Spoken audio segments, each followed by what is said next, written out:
আলু পুরি কিংবা ডাল পুরি আমরা তো অনেক খেয়েছি। এবার নিয়ে এলাম একটা অন্যরকম পদ্ধতিতে তৈরি করা পুরি। এটা হচ্ছে অসংখ্য লেয়ারযুক্ত মিষ্টি নারকেলের পুরি, তাও আবার সুগার ফ্রি।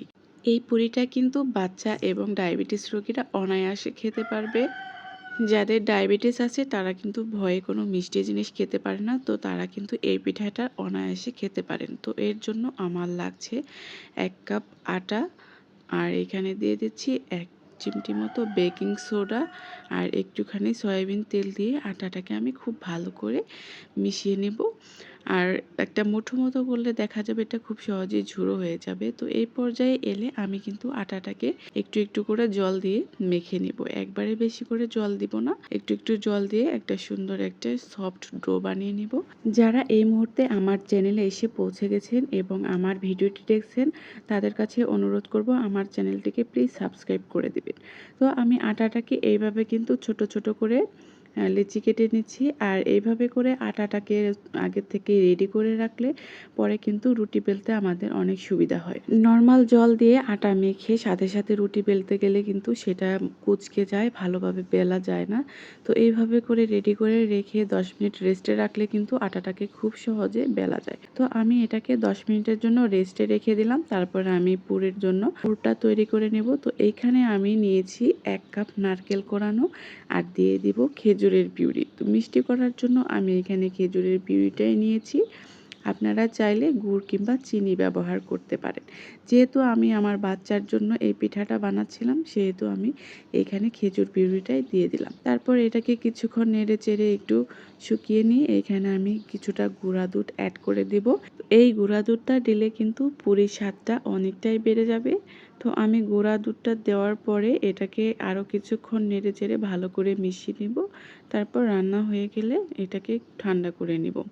তারপর আমি বাইন্ডিংয়ের জন্য এখানে একটু সয়াবিন তেলের মধ্যে কর্নফ্লাওয়ার গুলে নিলাম। তারপর যে আটাটাকে মেখে আমি রেস্টে রেখেছিলাম সেখান থেকে একটা করে নিয়ে রুটি বেলে নিব। আর রুটিটা কিন্তু একটু পাতলা করে বেলে নিতে হবে।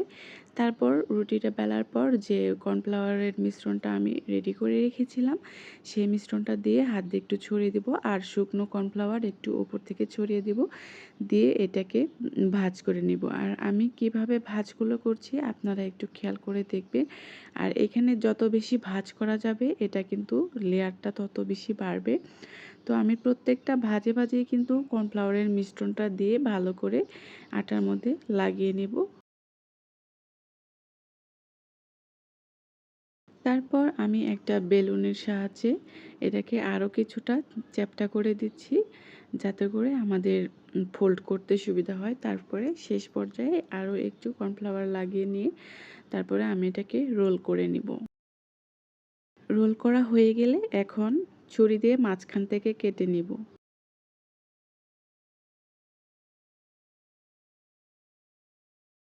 কেটে নেওয়ার পর দেখতেই পাচ্ছেন যে কতগুলো লেয়ার সৃষ্টি হয়েছে। তো আমি এইভাবে করে কিন্তু সবগুলো লেচিকে রেডি করে নিব।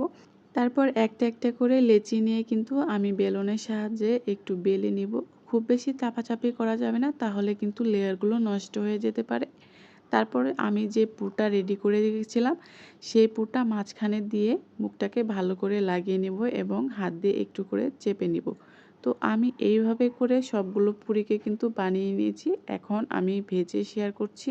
একটা কড়াইতে কিছুটা পরিমাণে তেল দিয়ে আমি মিডিয়াম হিটে গরম করে নিয়েছি। আর এই পুরিগুলোকে আমি একটা একটা করে ছেড়ে দিচ্ছি।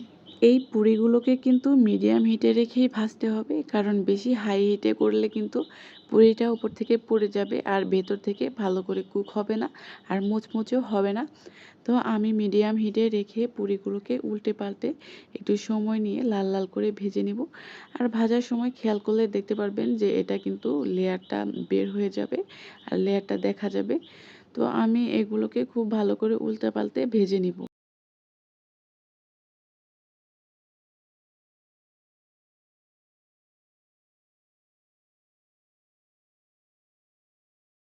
তো আমার এই পুরিগুলো কিন্তু ভাজা হয়ে গিয়েছে। দেখতে পাচ্ছেন যে কতটা সুন্দর কালার চলে আসছে। শব্দ শুনে নিশ্চয়ই বুঝতে পেরেছেন যে এটা কতটা মচমচে হয়েছে। তো আমি আপনাদের সাথে একটা ভেঙে শেয়ার করছি। তো এটা দেখতে পাচ্ছেন যে উপর থেকে কতটা মুচমুচে হয়েছে আর কত লেয়ার সৃষ্টি হয়েছে। তো যাদের ডায়াবেটিস আছে তাদের কিন্তু আপনারা এইভাবে করে সুগার ফ্রি পিঠাটা বানিয়ে দিতে পারেন। তো আমার আজকের এই রেসিপিটি আপনাদের কেমন লেগেছে অবশ্যই কমেন্ট করে জানাবেন। ভালো লাগলে চ্যানেলটিকে সাবস্ক্রাইব করে লাইক, কমেন্ট, শেয়ার করে পাশে থাকবেন। ধন্যবাদ সবাইকে।